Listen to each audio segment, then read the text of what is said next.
She never expected that fixing a broken bike chain would lead to this.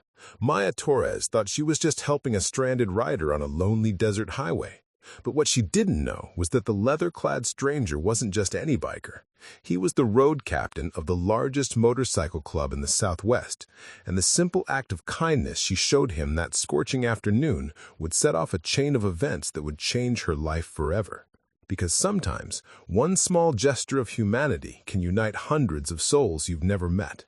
One repair, one connection, one moment that proves we're never as alone as we think we are. This is that story. Before we jump back in, tell us where you're tuning in from, and if this story touches you, make sure you're subscribed, because tomorrow I've saved something extra special for you. The Arizona sun beat down mercilessly on Route 89, turning the asphalt into shimmering waves of heat. Maya Torres wiped the sweat from her forehead with the back of her hand, leaving a streak of engine grease across her temple. Her small roadside garage, Torres Auto Cycle, sat like a lonely outpost between Flagstaff and Sedona, miles from anything resembling civilization. She had inherited the place from her father, Miguel, 3 years ago. Back then, it had been thriving, a popular pit stop for travelers and locals alike. But Miguel Torres had been more than a mechanic. He'd been a storyteller, a friend, someone who remembered everyone's name and asked about their kids. Maya had his skills with engines, maybe even surpassed them, but she didn't have his easy charm, his natural way of making strangers feel like family. Now, at 28, she ran the place alone. Business had slowed to a trickle. Most days she saw maybe 2 or 3 customers. The rest of the time she worked on rebuilding vintage motorcycles, a hobby that kept her hands busy and her mind from wandering to darker places, places where loneliness lived. It was 3:47 p.m. on a Tuesday when she heard the distinctive rumble of a Harley engine sputtering, coughing, then dying completely. Maya looked up from the carburetor she'd been cleaning to see a massive motorcycle coasting into her lot, pushed by a rider who looked like he'd stepped out of a classic biker film. He was tall, probably in his mid-50s, with a silver beard braided at the chin and arms covered in intricate tattoos that told stories Maya couldn't read from a distance. His leather vest bore patches and insignias, the kind that marked him as part of something bigger, a brotherhood. The bike rolled to a stop near her bay door, and the man dismounted with a grunt, pulling off his helmet to reveal kind eyes that crinkled at the corners.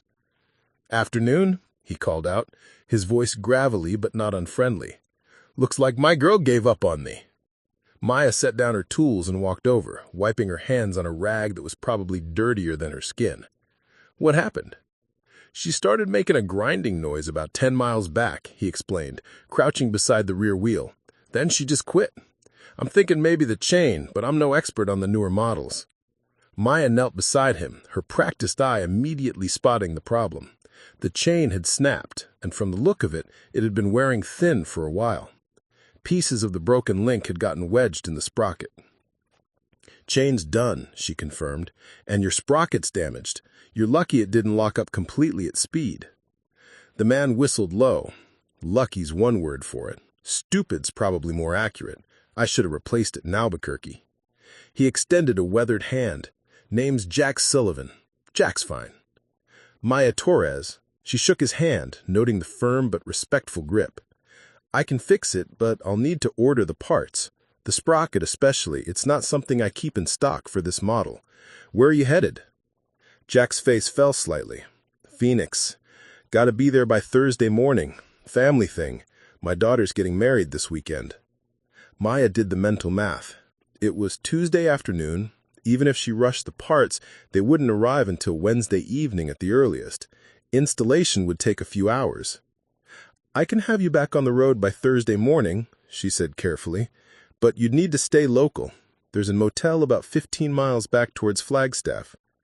Jack scratched his beard thoughtfully, looking at his bike like it was a loyal dog that had let him down. Then he looked at Maya, really looked at her, and something in his expression shifted. "You've got honest eyes, just like your old man." Maya blinked. "You knew my father?" "Miguel Torres? Hell yes, I knew him. Rode through here maybe 7, 8 years ago. My clutch cable snapped, and your dad not only fixed it in under an hour, he refused to charge me full price because he said he reminded me of his brother." Jack smiled at the memory. "He showed me pictures of you, said you could rebuild a transmission blindfolded." Something warm and painful bloomed in Maya's chest. These little pieces of her father, scattered across the highways in the memories of strangers, they always caught her off guard. "He taught me everything," she said quietly. "Then I'm in good hands." Jack pulled out his phone, checking something. "Tell you what, I'm going to make a call. The motel situation might work itself out." While Jack stepped away to talk on his phone, Maya began the process of documenting the damage and ordering parts. She called her usual supplier, a warehouse in Phoenix that could overnight items for an extra fee. The parts would cost Jack about $300 plus her labor. She quoted him fairly, the way her father had taught her. When Jack returned, he had a strange smile on his face. "So, change of plans. I talked to my road captain, told him about the situation. Turns out we've got a few brothers who live in Flagstaff. They're going to put me up for the night, maybe 2. Family takes care of family." "Road captain?" Maya asked, though she was beginning to understand. Jack gestured to his vest. "I ride with the Desert Sun's MC. We're a brotherhood. About 800 members across Arizona, New Mexico, and Nevada. We take care of our own." He paused. "And we remember kindness." Maya nodded, not entirely sure what to make of that statement. She'd seen motorcycle clubs before, usually rolling through in packs, stopping for gas and moving on. They'd always been respectful, but distant. A world she observed, but didn't belong to. "Parts should be here by tomorrow evening," she told him. "I'll call you as soon as they arrive. Should have you fixed up and ready by Thursday morning, 6 a.m. if you need an early start." "That'd be perfect." Jack reached for his wallet, but Maya held up a hand. "Pay when it's done. That's how we do it here." Jack studied her for a moment, then nodded slowly. "Just like McGill." As he called for his ride, Maya couldn't shake the feeling that something had shifted. There was a weight to Jack's words, a significance she didn't quite grasp. In her experience, people passed through. They came, they left, they forgot. That was the nature of a roadside garage in the middle of nowhere. A black pickup truck arrived 20 minutes later, driven by a younger man with the same vest, the same patches. He greeted Jack with a firm embrace, the kind reserved for brothers, not friends. They loaded Jack's helmet and gear into the truck, leaving the wounded Harley in Maya's care. "Take care of her," Jack said, patting the bike's tank like it was a living thing. "She's gotten me through 23 states and more miles than I can count." "I will," Maya promised. As the truck pulled away, Jack leaned out the window. "Hey, Maya, thank you, really. You could have turned me away, sent me limping to the next town, but you didn't." Maya shrugged, uncomfortable with gratitude. "Just doing my job." "No," Jack said, his expression serious. "You did more than that. You'll see." The truck disappeared down the highway, leaving Maya alone with the broken Harley and a strange feeling she couldn't name. She spent the rest of the afternoon working, but her mind kept drifting back to Jack's final words. "You'll see." What exactly was she going to see? As the sun began to set, painting the desert in shades of orange and purple, Maya locked up the garage. The Harley sat in the bay, waiting for parts, waiting for healing, just like everything else in her life, she thought. Broken things waiting to be made whole. She didn't know it yet, but in 2 weeks, her quiet, lonely stretch of highway would become anything but quiet, and the life she'd built in isolation would crack wide open, flooded with the roar of 500 engines and the brotherhood of strangers who decided she was worth showing up for. But that night, she just went home to her small apartment above the garage, heated up leftover soup, and fell asleep to the sound of distant thunder rolling across the desert. The storm was coming. She just didn't know it yet. Preparing and narrating this story took us a lot of time, so if you are enjoying it, subscribe to our channel. It means a lot to us. Now back to the story. The parts arrived Wednesday evening, just as the supplier had promised. Maya signed for the package and immediately got to work, even though the sun had already dipped below the horizon. She set up work lights in the bay, their harsh white glow turning the garage into an island of brightness in the desert darkness. Jack's Harley sat on the lift, waiting. Maya approached it with the reverence she gave all machines, running her hand along the fuel tank. The bike had character, history etched into every scratch and dent. Custom paint job, probably 20 years old, showed a desert landscape at sunset. Whoever did it had real talent.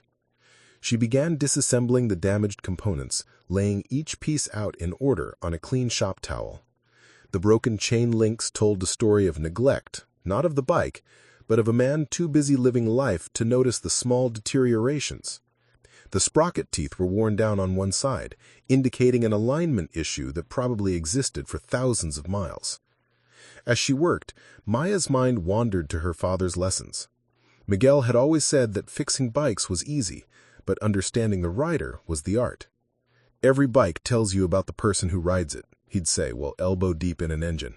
"You just have to listen." This bike spoke of long journeys, of a man who valued freedom over perfection, adventure over maintenance schedules. It spoke of someone who rode not to arrive, but to experience the road itself.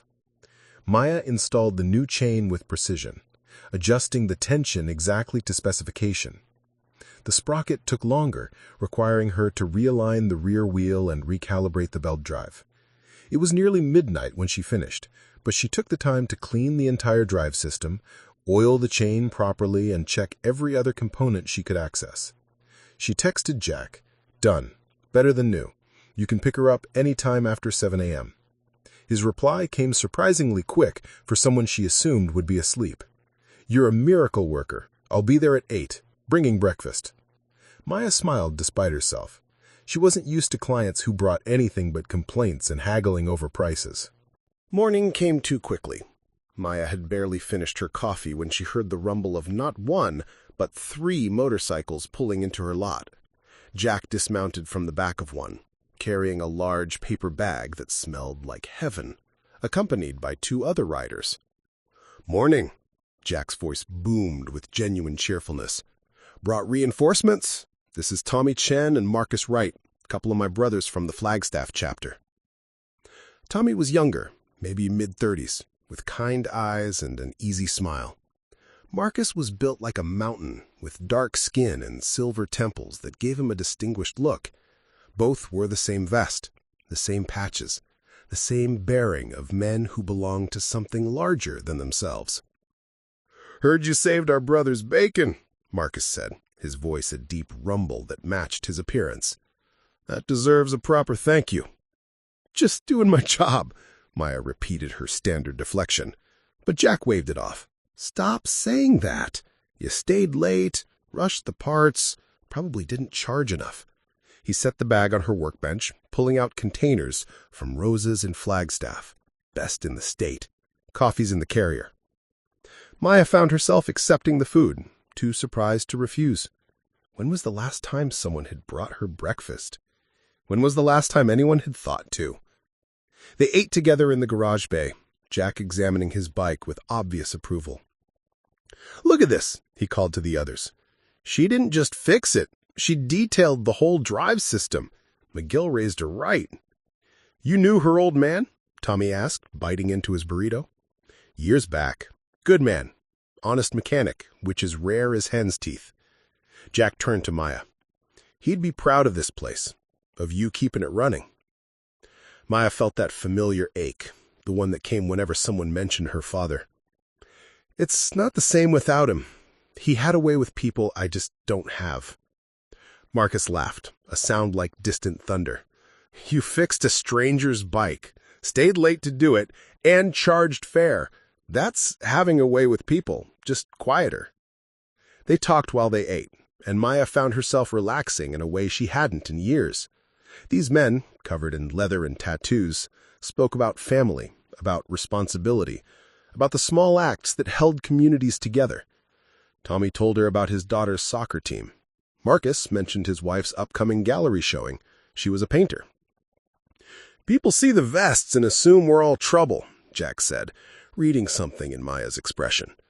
"But the Desert Sons, we're about brotherhood, charity rides, helping veterans. We're just people who found family on the road." "I didn't assume anything," Maya said, though she wasn't entirely sure that was true. "Good, because I'd like to think we just made a friend. No, what's the damage?" Maya handed him the invoice. $320 for parts, $200 for labor, tax included. Jack didn't even blink. He counted out $600 in cash and set it on her workbench. "That's too much," Maya protested. "The extra is for staying late, for caring about the work." Jack's tone left no room for argument. "And for being someone worth knowing." Before Maya could respond, Jack did something unexpected. He reached into his jacket and pulled out a small metal pin, about the size of a quarter. It bore the Desert Sun's logo, a phoenix rising from desert sand, with the words "Friend of the Suns" engraved below. "This is for you," he said, pressing it into her palm. "It's not membership, we don't do that lightly, but it means you're recognized. Any Desert Sun sees this, they know you're good people. They know you're someone we look out for." Maya stared at the pin, its weight somehow more than metal should carry. "I can't accept this. I just fixed your bike." "You did more than that," Jack insisted. "You showed respect, you showed skill, you showed the kind of integrity that's disappearing from the world." He paused. "My daughter, the one getting married, when I called to tell her I'd be late because of the breakdown, I was stressed, worried I'd miss walking her down the aisle. But then you fixed it, got me back on schedule. That matters, Maya. That matters more than you know." Tommy and Marcus nodded in agreement, and Maya realized this wasn't just Jack's gratitude. This was collective, communal. She'd helped one and somehow earned the respect of many.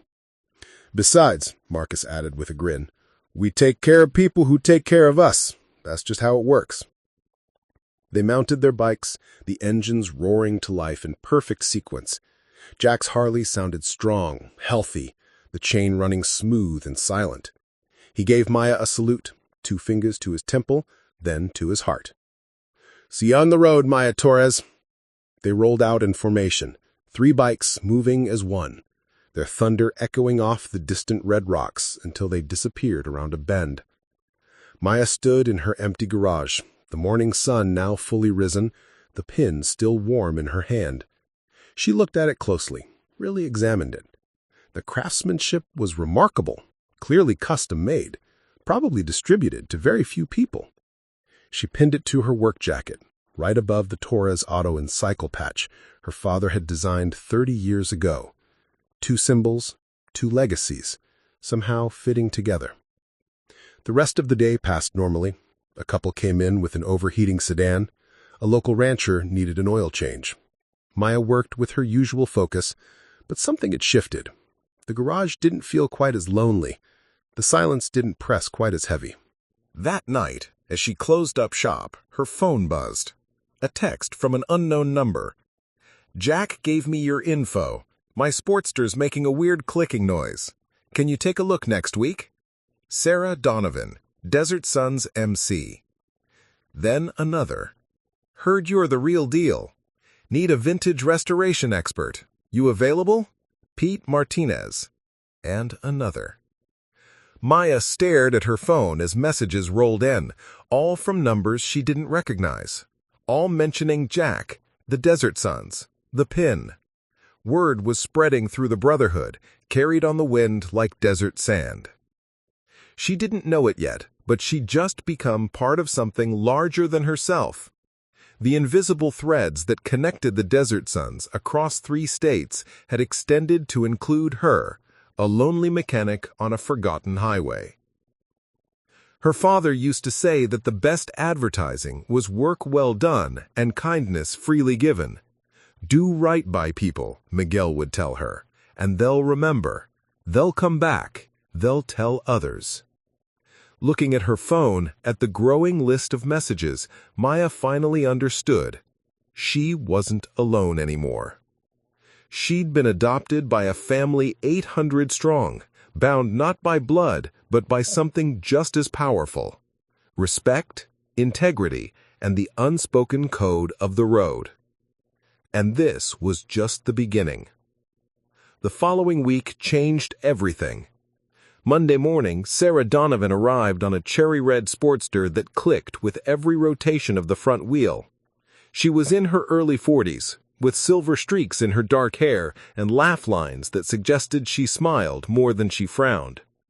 A pediatric nurse, she explained, who rode on weekends to clear her head. Maya diagnosed a loose spoke and a worn bearing in under 20 minutes. While she worked, Sarah talked about the Desert Sun's charity events, their annual toy drive, the veteran support group they sponsored. This wasn't a gang, Maya realized. It was a network of ordinary people who'd found extraordinary connection. Jack said you were Miguel's daughter, Sarah mentioned while Maya trued the wheel. Your dad once helped my cousin when his bike died outside of Tucson. Refused payment, said paying it forward was payment enough.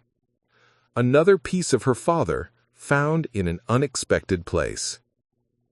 Tuesday brought Pete Martinez and a 1947 Harley knucklehead that needed complete restoration.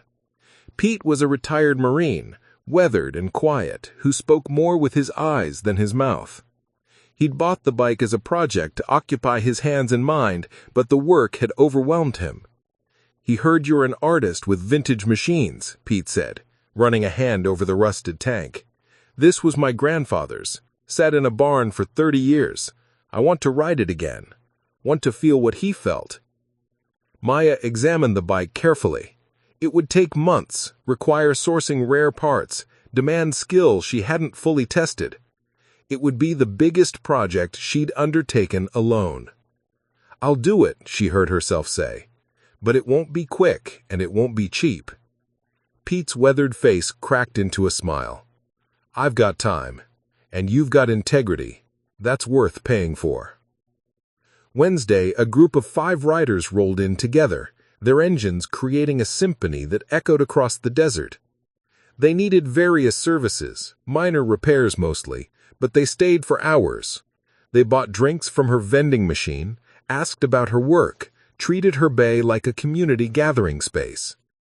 One of them, a woman named Jennifer Coe, owned a marketing firm in Phoenix. You should have a website, she said, watching Maya adjust a carburetor. Social media presence. I could help with that, pro bono. Consider it a thank you for what you did for Jack. I didn't do anything special, Maya protested, but Jennifer cut her off. You did it right. You did it with respect. In our world, that means everything. She handed Maya a business card.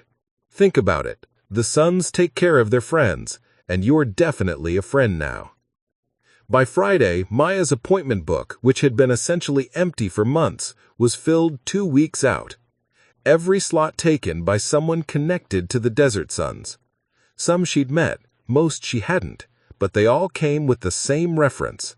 Jack Sullivan said you were good people. Friday evening, as the sun painted the sky in shades of amber and rose, Tommy Chen returned. This time, he brought his 10-year-old daughter, Lily, a bright-eyed girl with grease already under her fingernails. She wants to learn about bikes, Tommy explained. Her school has a career day coming up, and she told her teacher she wants to be a motorcycle mechanic. The teacher suggested she interview a professional. Lily pulled out a notebook covered with stickers. Can I ask you questions? Maya found herself sitting on the garage floor with this curious child, answering questions about tools and techniques, about what it was like being a woman in a male-dominated field, and about how engines worked. Lily's eyes sparkled with each answer, her pen racing across the page. My daddy says you're the best, she announced with the absolute certainty only children possess. He says you fixed Uncle Jack's bike and made him cry happy tears. Tommy's face flushed. I didn't cry. You did too. I saw you when you read Uncle Jack's text about missing the wedding. Lily turned back to Maya. Uncle Jack isn't really our uncle, but we call him that because he's family anyway. That's what the club is. Family you choose. Family you choose. The phrase settled into Maya's chest, finding a home in a hollow place she'd been trying to ignore. As they left, Tommy pulled Maya aside. Next Saturday, we're having a chapter meeting at the VFW hall in Flagstaff. Barbecue, families, nothing official. You should come. Not as a mechanic, just as a friend." Maya's instinct was to refuse. Social gatherings weren't her strength. Crowds made her anxious, and these people, kind as they were, inhabited a world she didn't understand. But something in Tommy's expression, hopeful and genuine, made her pause. "I'll think about it," she said, which was more than she usually offered. Saturday brought an unexpected visitor. A sleek black SUV pulled into the lot, completely out of place among the motorcycles and dusty sedans. A man in an expensive suit stepped out, looking uncomfortable in the desert heat. "Are you Maya Torres?" he asked, his tone professional but not unkind. "Depends on who's asking." He handed her a business card. "Richard Caldwell, Regional Director, Prestige Auto Group. I'm here with a business proposition. We're expanding our luxury motorcycle division, looking for skilled mechanics who specialize in high-end repairs. Your name came up through several sources." Maya glanced at the card, then at her modest garage with its hand-painted sign and aging equipment. "I think you have the wrong person. On the contrary, I have recommendations from 8 different clients, all praising your expertise, honesty, and attention to detail." He gestured around. "We'd relocate you to Scottsdale, provide a state-of-the-art facility, full benefits, salary plus commission. You'd be working on Ducatis, BMWs, premium custom builds." It was everything a mechanic could want. Security, prestige, equipment she could only dream of. A way out of the isolation, the struggle, the constant worry about whether she could keep her father's legacy alive. "I need to think about it," Maya said carefully. Caldwell nodded, unsurprised. "Of course, but I should mention we'd need an answer within 2 weeks. The position needs to be filled by next month." He headed back to his SUV, then paused. "For what it's worth, the people who recommended you were very passionate. They said you were someone who understood that fixing bikes was about more than mechanics. That's rare." After he left, Maya sat in her office staring at the business card. Scottsdale meant leaving the garage, leaving the memory of her father that permeated every corner.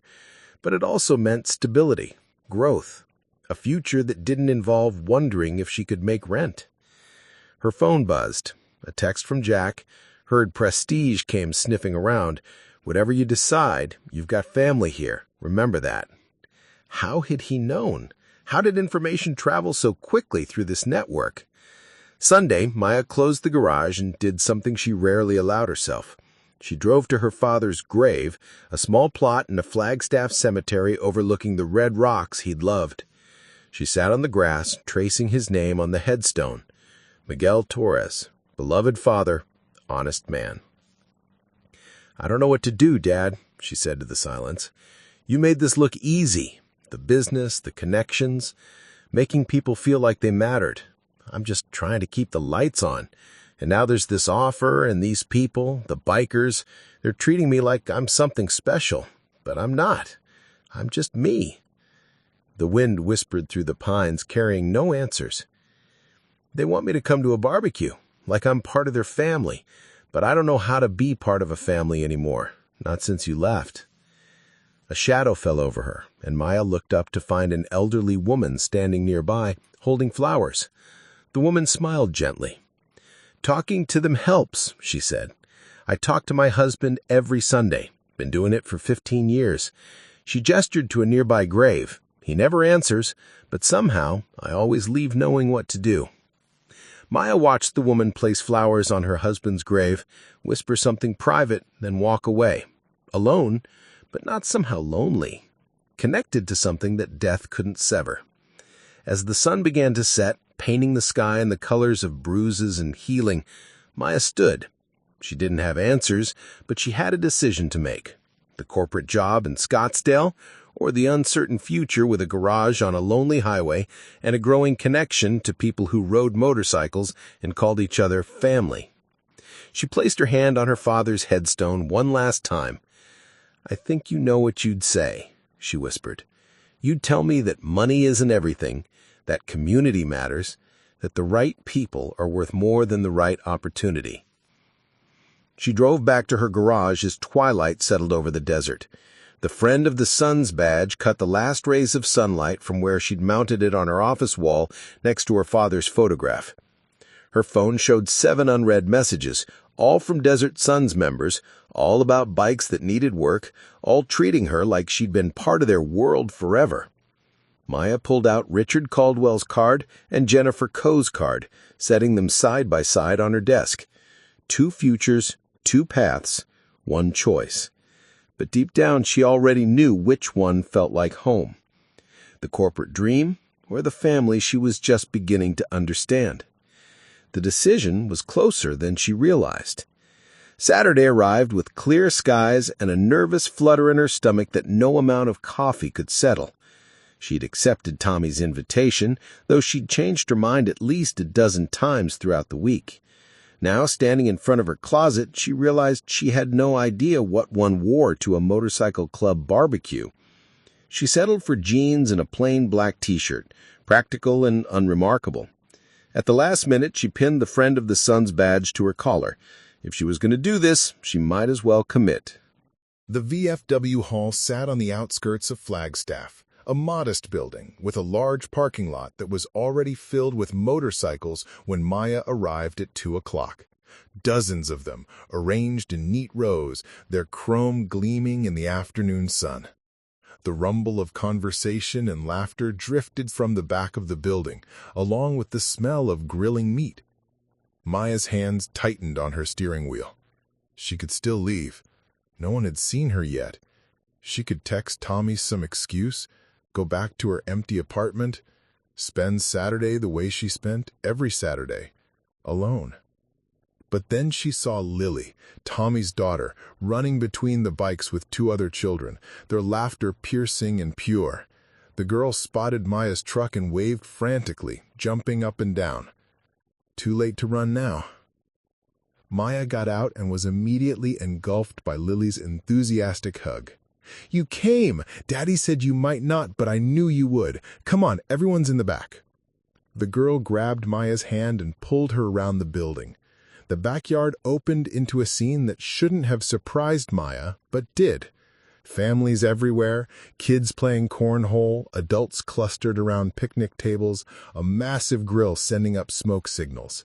Music played from speakers, classic rock mixing with laughter and conversation. These weren't hardened bikers. They were parents and grandparents, teachers and nurses, veterans and volunteers. The leather vests were there, the patches and insignias, but they were worn by ordinary people doing ordinary things, flipping burgers, pouring drinks, wiping barbecue sauce from children's faces. Tommy appeared, a beer in one hand and tongs in the other. "You made it! We're starting to think we scared you off." "Almost did," Maya admitted. He laughed, understanding in his eyes. "Yeah, we can be a lot. Come on, let me introduce you around. Fair warning, everyone already knows who you are." He wasn't exaggerating. As they moved through the gathering, person after person greeted her by name. Some she'd met during the week, others she hadn't, but they all knew her story. The mechanic who'd helped Jack, who'd stayed late, who'd done right by one of their brothers. Sarah Donovan appeared with a plate loaded with food. "You look overwhelmed. Eat something. Everything's better with barbecue." Maya accepted the plate, grateful for something to do with her hands. She found a spot at a picnic table, and within minutes she was surrounded. Marcus and his wife, Elena, the painter, sat across from her. Pete Martinez joined them, bringing stories about his grandfather's knucklehead and the memories it held. "I started the teardown this week," Maya told him. "The frame's in better shape than I expected, but the engine's going to need a complete rebuild." Pete's eyes lit up. "Can I help? I know I hired you to do the work, but I'd like to learn, want to understand what my grandfather understood." "I think he liked that," Maya said, and she meant it. As the afternoon wore on, Maya found herself relaxing. Conversations flowed naturally. She talked shop with the mechanics in the group, swapped stories about difficult customers, laughed at tales of road trips gone wrong. Jennifer Coe cornered her about the website again, sketching out ideas on a napkin. A man named David Fisher, who taught high school shop class, asked if she'd consider being a guest speaker for his students. The sun was beginning to lower when Jack Sullivan arrived, his daughter and new son-in-law in tow. The wedding had gone perfectly, he announced to cheers and congratulations. When he spotted Maya, his entire face transformed. There she is! He crossed the yard in long strides, pulling Maya into a bear hug that lifted her off her feet. The woman who made sure I didn't miss the most important day of my life. His daughter, Rebecca, was a younger version of Jack. Same kind eyes and easy smile. So you're Maya. Dad hasn't stopped talking about you. She extended her hand. Thank you for getting him there. He walked me down that aisle because of you. Maya felt her throat tighten. I just fixed a bike. No, Rebecca said firmly. You did more than that. You gave my dad peace of mind when he needed it most. That's not nothing. As the evening progressed, someone started a bonfire in a pit at the edge of the property. People gathered around it, the kids roasting marshmallows while adults nursed beers and told stories. Maya found herself sitting between Sarah and Tommy, watching the flames dance. Can I ask you something? Maya said to Tommy. Why did Jack give me that pin? Really, I know what he said, but it feels like there's more to it. Tommy was quiet for a moment, staring into the fire. You know what the hardest thing is about being in a club like this? Trust. We've got 800 members, but we don't hand out those pins lightly. Maybe 20 people outside the club have one. 20? Out of how many people you've met? Thousands. Tommy turned to look at her. Jack's our road captain. That means he's responsible for the safety and welfare of every rider on every run. He's got good instincts about people, sees things others miss. When he came back from your garage, he called an officers' meeting, said he'd met someone who reminded him why we started this club in the first place. I don't understand. Sarah leaned forward. The Desert Sun started 23 years ago. A group of veterans who came back from overseas and couldn't find their way back to civilian life. They were lost, disconnected, needed something to belong to. So they built it themselves. A brotherhood based on respect, integrity, and taking care of your own. Jack was one of the founders, Tommy continued. He's seen this club grow, seen us go from 12 guys with bikes to chapters across 3 states. But he's also seen us lose our way sometimes. Get too focused on the rides and the patches and forget what we're really about. Marcus joined the conversation, settling onto a nearby log. Then you fixed his bike, and according to Jack, you did it the way your father would have. Honest work, fair price, genuine care. No shortcuts, no upselling, just pure integrity. That's rare, Maya, and it reminded Jack of what we're supposed to be. Maya absorbed this, watching sparks rise from the fire and disappear into the darkening sky. So the pin? The pin means you embody the values we're trying to live by. Jack's voice came from behind her. He'd approached quietly, now standing at the edge of the firelight.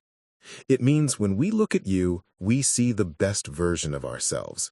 And that's worth protecting, worth celebrating, worth bringing into the fold. He sat down next to Maya, his voice softening. I've been riding for 35 years, met thousands of mechanics, stayed in hundreds of towns.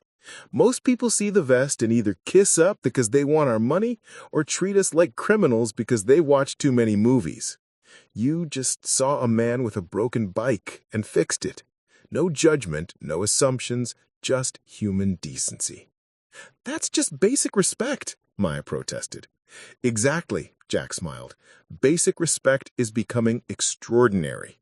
You treated me like I mattered, like my problem mattered. Your father taught you that, and now you're teaching us to remember it. Elena, Marcus's wife, spoke up from across the fire. We've been talking, the officers and some of the members. We want to do something for you. Maya's stoic tightened. You don't need to do anything.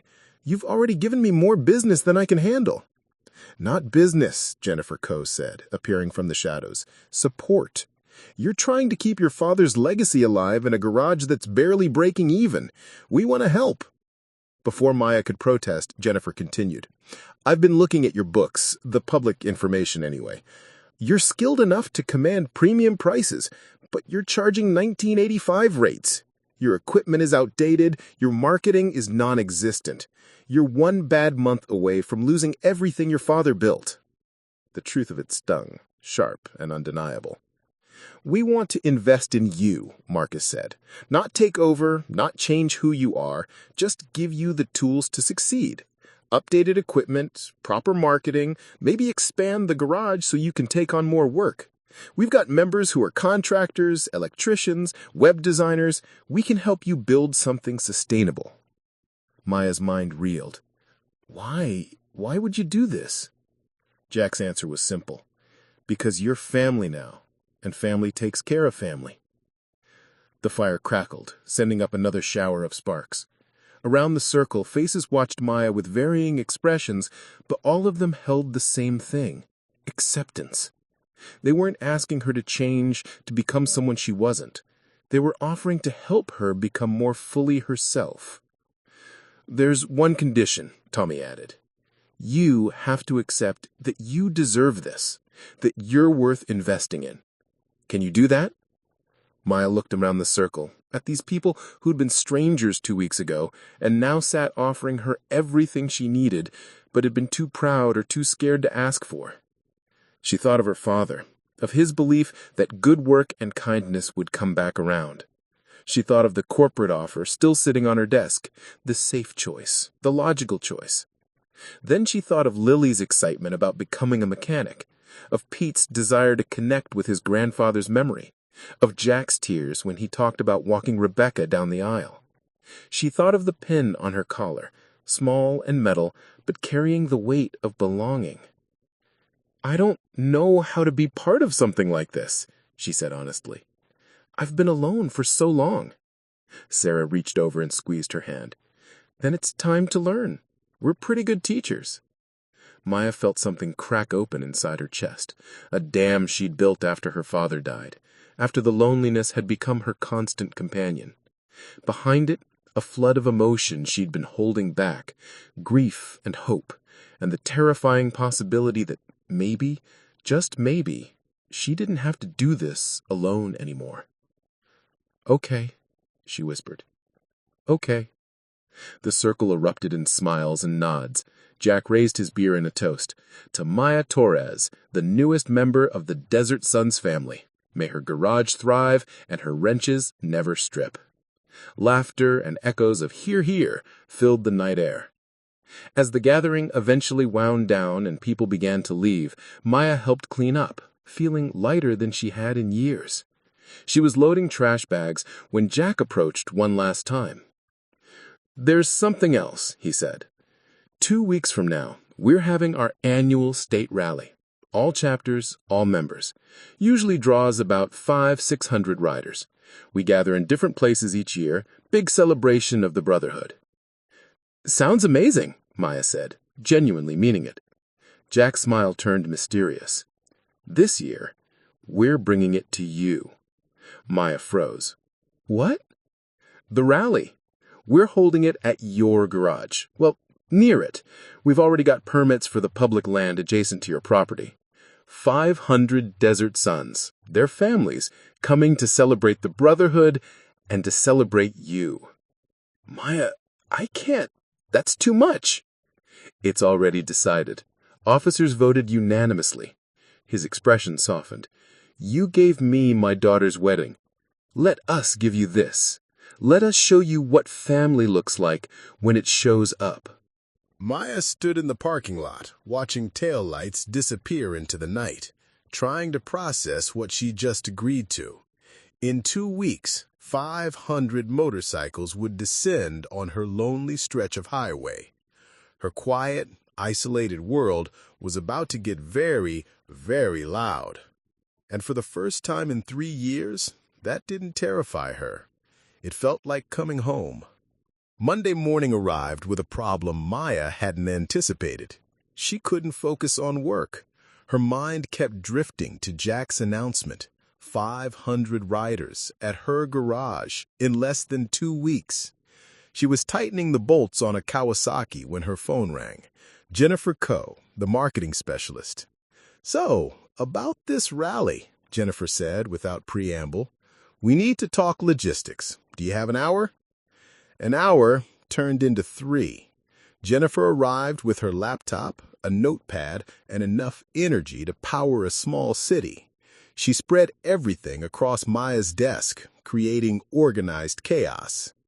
The public land next to your property can handle the bikes and camping, but we need facilities. Portable toilets, water stations, first aid tent.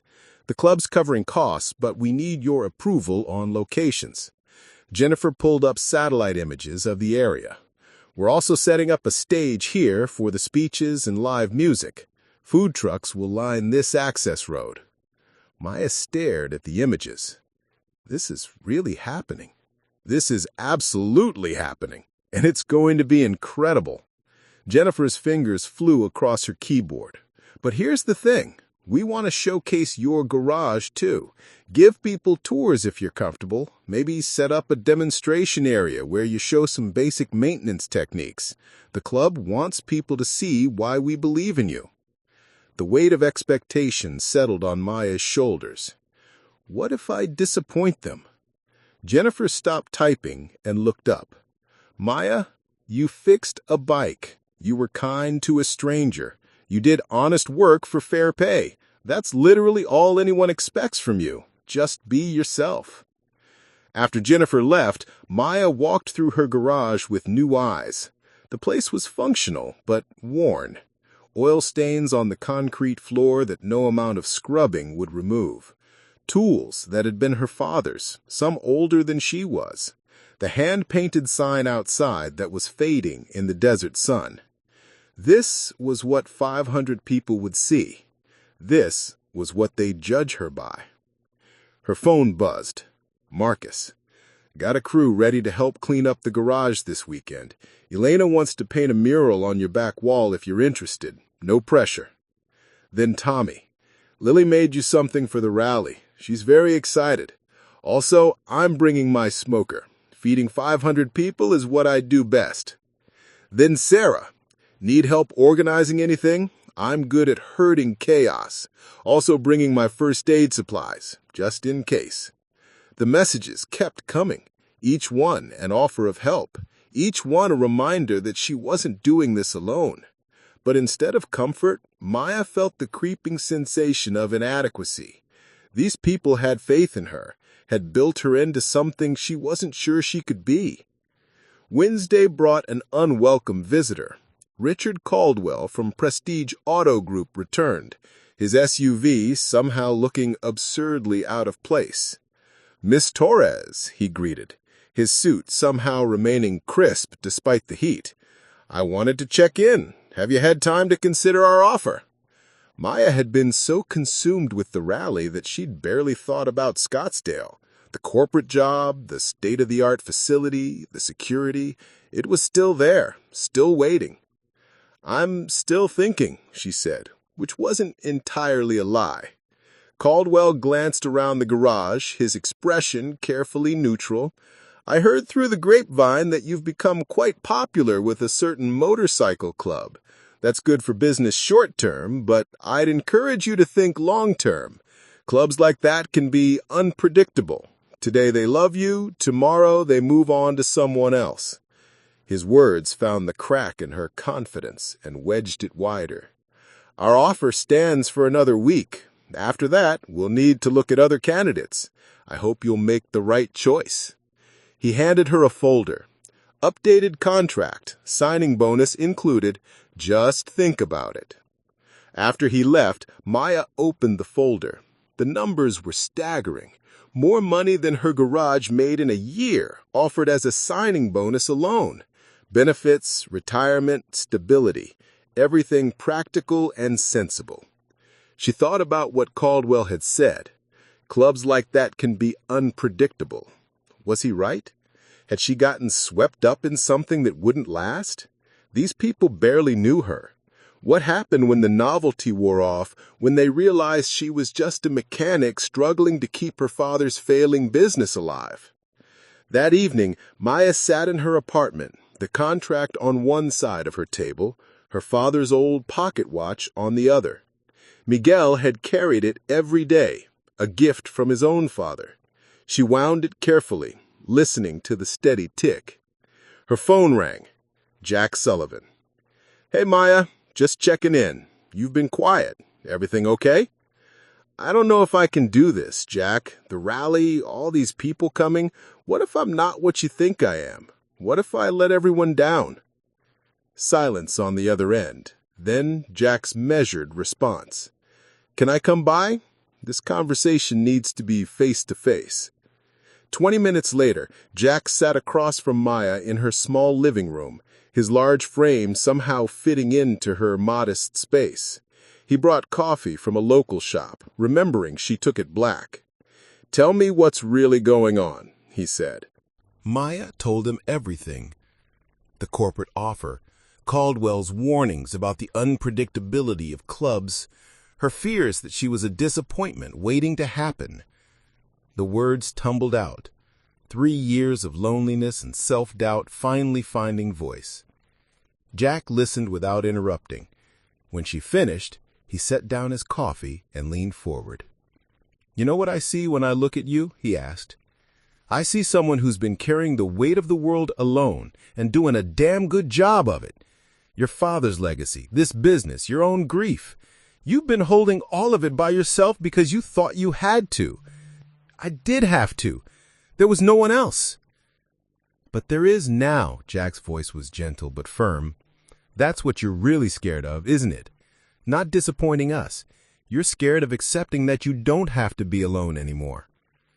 The truth of it hit Maya like a physical blow. "That corporate job," Jack continued, "it's safe. It's you staying in control, relying only on yourself. But family, brotherhood, that requires trust. That requires letting people in, letting them help, accepting that you're worth their effort. That's terrifying." Maya's eyes burned with unshed tears. "What if you all realize I'm not worth it?"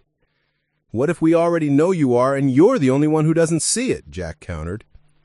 He pulled out his phone, scrolling through messages. "You want to know what people are saying? Pete texted me yesterday. Said working on his grandfather's bike with you has given him purpose for the first time since leaving the Marines. Sarah told me that her daughter asked if you could be her mentor because you're the first woman mechanic she's ever met." He kept scrolling. "Tommy's daughter Lily, she told her mom she's not scared about her future anymore because if Miss Maya can run her own business, she can do anything. Marcus said Elena hasn't been this excited about a project in years, that painting a mural for your garage has reignited her passion." Jack looked up from his phone. "You're not a disappointment, Maya. You're an inspiration. Not because you're perfect, but because you're real. Because you show up, do the work, treat people with dignity. That matters more than you know." Maya wiped at her eyes, angry at the tears that escaped. "The rally!" "The rally isn't about putting you on a pedestal. It's about celebrating what you represent. It's about showing you what it looks like when a community decides someone matters, when people choose to show up." He stood, preparing to leave, but paused at the door. "That contract from Prestige, it's a good offer. I'm not going to tell you what to choose, but I will say this. Money and security are important, but they won't fill the hole that loneliness leaves. We can't either, not completely, but we can stand beside you while you figure out how to fill it yourself." After Jack left, Maya sat with his words, turning them over like stones in her hand. She looked at the contract again, then at her father's watch, still ticking steadily. Miguel Torres had built his business on relationships, not transactions. He'd measured success in friendships formed, problems solved, lives touched. The garage had never made him rich, but it had made him happy. It had made him connected. Maya picked up her phone and scrolled through her contacts, landing on Richard Caldwell's number. Her finger hovered over the call button. Then she thought about Lily's excitement, about Pete's newfound purpose, about the way Sarah had squeezed her hand by the bonfire and said, "Then it's time to learn." She thought about 500 people who decided she was worth showing up for. She set her phone down and opened her laptop instead. She pulled up her email and began typing. "Mr. Caldwell, thank you for your generous offer and your patience. After careful consideration, I've decided to remain with my current business. I appreciate the opportunity, but I've realized that some legacies are worth more than any salary. I wish you the best in finding the right candidate. Sincerely, Maya Torres. Her finger trembled slightly as she moved the cursor to the send button. This was it. The safe choice, the logical choice, rejected in favor of something uncertain and messy and real. She clicked send. The weight on her chest didn't lift immediately, but something else happened. The apartment felt less empty. The silence felt less oppressive. The future felt less like a burden and more like a possibility. Maya walked to her window, looking out at the dark desert. Somewhere out there, in towns and cities across 3 states, 500 people were preparing to ride to her garage. Not because they expected perfection, but because they decided she belonged. She pulled out her phone and texted Jack, "I'm ready. Let's do this." His response came within seconds. "That's my girl. See you this weekend. We've got work to do." Maya smiled, genuine and unreserved. For the first time in 3 years, she wasn't facing the future alone. And that made all the difference. The rally was 9 days away, and Maya Torres was finally ready to let people in. The week passed in a blur of preparation. Marcus and his construction crew arrived Saturday morning, transforming the garage without changing its soul. They pressure-washed years of grime, organized tools, and fixed the flickering lights that Maya had learned to work around. Elena spent 2 days painting a mural on the back wall, a desert sunset with a phoenix rising, and under it, in Maya's favorite saying that Maya had mentioned once, "Fix machines with skill, fix hearts with kindness." By Friday evening, the day before the rally, everything was ready. The public land beside her property had been transformed into a temporary village. Rows of portable toilets, hand-washing stations, a first aid tent with Sarah's nursing supplies. The stage stood waiting for tomorrow's speeches and music. Food trucks were scheduled to arrive at dawn. Maya walked through it all, her heart hammering against her ribs. This was real. This was happening. She barely slept that night. Saturday morning, 6:47 a.m. Maya stood outside her garage, coffee in hand, watching the eastern sky turn from purple to pink.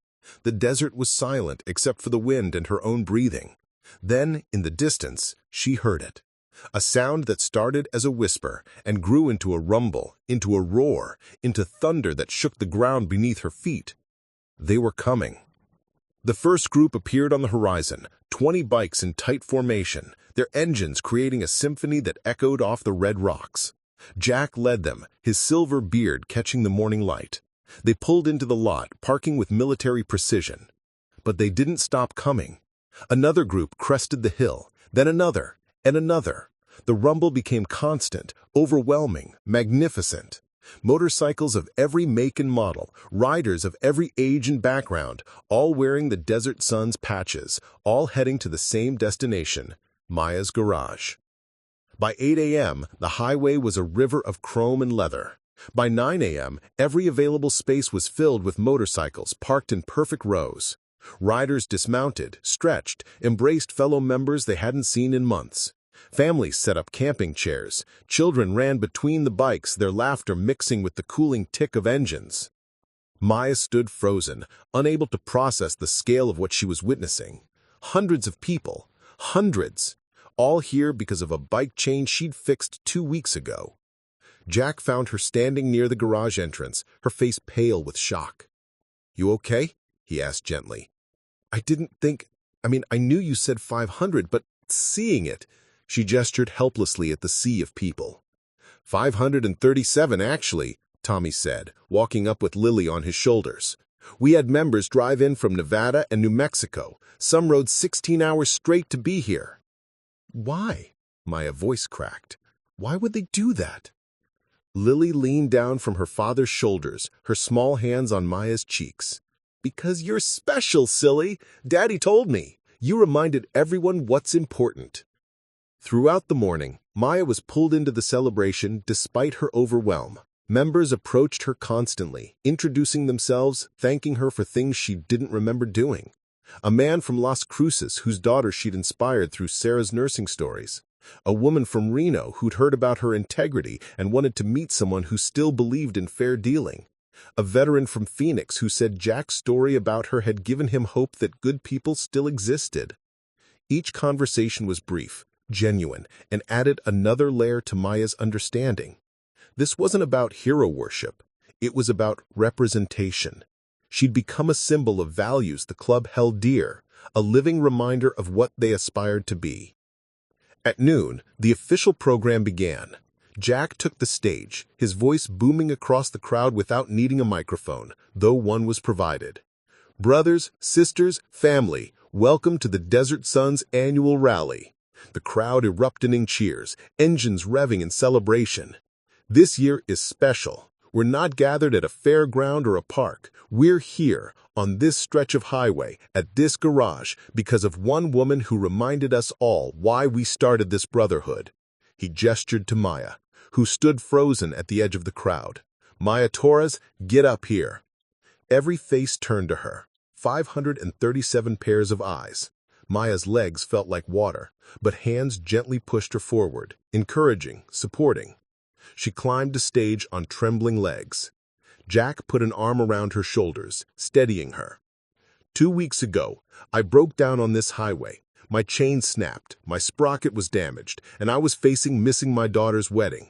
Maya could have turned me away, told me the parts would take too long. She could have price gouged me, knowing I was desperate. Instead, she did something radical. She treated me with dignity, fixed my bike right, charged me fair, and got me to my daughter's wedding on time. The crowd murmured approval. But more than that, Jack's voice grew thick with emotion. She did it the way her father taught her, with integrity, with skill, with the understanding that we're all human beings deserving of respect. Miguel Torres built this garage on those principles, and his daughter has kept that legacy alive, even when it would have been easier to cut corners, to give up, to sell out. Maya's eyes widened. Did Jack know about the prestige offer? He squeezed her shoulder, answering her unspoken question. Yes, I knew, and I'm proud you chose to stay true to yourself. Jack turned to address the crowd. Maya represents what we claim to be about. She doesn't just talk about integrity, she lives it. She doesn't just say she cares, she shows up and does the work. And when she needed help, when she needed community, she had the courage to accept it. That's strength, family, real strength. Tommy joined them on stage, carrying a wooden plaque. On behalf of all chapters of the Desert Sun's Motorcycle Club, we present you with this token of our respect and gratitude. Maya took the plaque with shaking hands. It read, Maya Torres, honorary sister of the Desert Suns, for embodying the values we cherish, integrity, community, and heart. Your father would be proud. We are privileged to know you. Tears streamed down Maya's face. The crowd rose in a standing ovation, and the sound of 500 people clapping was like rain on the desert, life-giving and overwhelming. Jack handed her the microphone. Say something. Maya looked out at the sea of faces. She saw Sarah and Marcus, Pete and Jennifer, Elena and Tommy with Lily. She saw Jack's daughter Rebecca, who'd driven from Phoenix. She saw hundreds of strangers who'd become family. I don't have fancy words, she began, her voice shaky but clear. I'm just a mechanic. I fix bikes. That's all I know how to do. You fix more than bikes, someone shouted from the crowd, and laughter rippled through. Maya smiled through her tears. My dad used to say that every person who walks through your door is carrying something broken. Sometimes it's their car, sometimes it's their heart.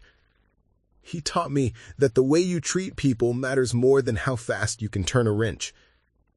She paused, gathering courage. I've been alone for 3 years. After Dad died, I thought I had to stay alone, had to be strong enough to handle everything by myself. But you all showed me that strength isn't about being alone. It's about having the courage to let people in, to accept help, to believe that you deserve community. Her voice broke. You rode hundreds of miles to show up for someone who just fixed a bike. That's everything. That's what my father built his whole life on. The belief that small acts of kindness ripple out in ways we can't predict, that treating people right matters, that we're all connected. She looked at Jack. You gave me a pin and said I was a friend. But you gave me so much more. You gave me family. You gave me hope. You gave me a reason to believe that what I do matters. Maya held up the plaque. I don't know if I deserve this, but I promise I'll spend every day trying to. And my door, it's always open. To any of you, anytime. Because that's what family does. The applause was deafening. Engines revved in celebration. Someone started a chant, Maya, Maya, Maya. 537 voices joined in. The rest of the day was a celebration unlike anything Maya had experienced. Live music filled the desert air. Food trucks served meals to the masses. Children played games while adults swapped stories and strengthened bonds. Maya gave garage tours to dozens of people, showing them Pete's knucklehead restoration, explaining her process, sharing her father's wisdom. As the sun began to set, painting the sky in the same colors Elena had captured in her mural, the crowd gathered for one final tradition. Jack explained it to Maya. The Circle of Thanks, where members who'd been helped by the community stood in the center while the club circled them on bikes, a symbolic embrace. You're standing in the center, Jack told her. Maya stood alone in the middle of the field as 537 motorcycles formed a massive circle around her. Then, at Jack's signal, they started their engines. The sound was like the heartbeat of the earth itself, powerful and alive and all-encompassing. They circled her slowly, a moving ring of brotherhood and acceptance. Some riders raised fists in solidarity, others saluted. Many simply smiled, their faces visible in the golden light. Maya turned slowly, trying to see them all. To remember this moment, these people who'd shown up not because they had to, but because they wanted to, because somewhere along the way, she had mattered to them. As the circle completed and the bikes began to disperse, finding camping spots for the night, Maya felt something settle inside her. A peace that had been missing since her father died, maybe before. The peace that believed she wasn't alone, that her life had meaning, that she was seen and valued and loved. That night, around countless campfires, Maya moved from group to group, sharing stories and laughter.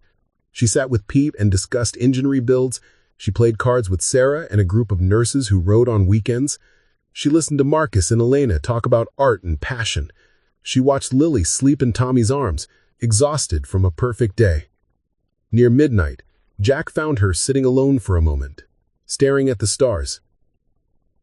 "Thank you," she said simply. "For what?" "For seeing me, for seeing past the grease and the loneliness and the broken parts, for deciding I was worth this." "You want to know the truth? I saw my younger self in you. After I came back from overseas, I was lost, angry, alone. This club saved my life, gave me purpose, gave me family. When I met you, I saw someone who needed saving too. Not rescuing, just believing in." He looked at the campfires dotting the landscape. "All these people, they came because your story reminded them of their own. Everyone here has been lost at some point. Everyone here has needed someone to show up. You gave that to me, now we're giving it to you. That's how this works. It's a circle, endless and perfect." Maya leaned her head on Jack's shoulder, comfortable in the silence between them. In the distance, someone played guitar. Laughter echoed from various camps. The desert night wrapped around them like a blanket.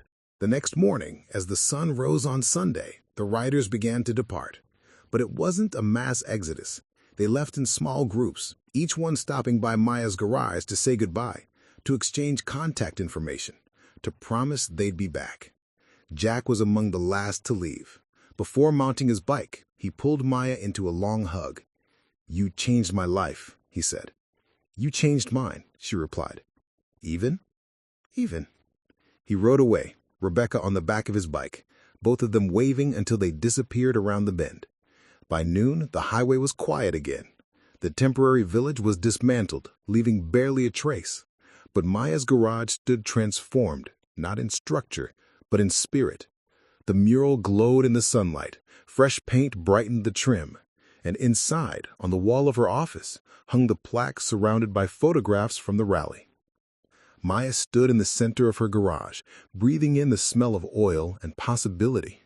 Her phone buzzed with messages from new clients, from friends checking in, from a community that had claimed her as their own. She walked to the memorial corner she'd created for her father, adding a new photograph. Miguel Torres standing in this very garage, smiling at the camera, wrench in hand. "We did it, Dad. Your legacy isn't just alive, it's thriving. And I'm not alone anymore." The wind chimed through the open bay door, carrying the distant echo of motorcycle engines, the promise of roads yet traveled, and the certainty that some things, like integrity and community and love, never truly fade. They just wait for the right moment to roar back to life. Maya Torres had fixed a stranger's bike chain 2 weeks ago. Today, she was part of a family 537 strong, and her father's garage, once a lonely outpost on a forgotten highway, had become a symbol of something far greater, proof that kindness ripples outward, that showing up matters, and that sometimes the smallest acts of humanity can unite hundreds of souls you've never met. One repair, one connection, one life changed, and 500 riders who showed up to say, "You matter. You belong. You're home." Up next, you got 2 more standout stories right on your screen. If this one hits the mark, you won't want to pass these up. Just click and check them out. And don't forget to like, subscribe, and turn on the notification bell so you don't miss any upload from us.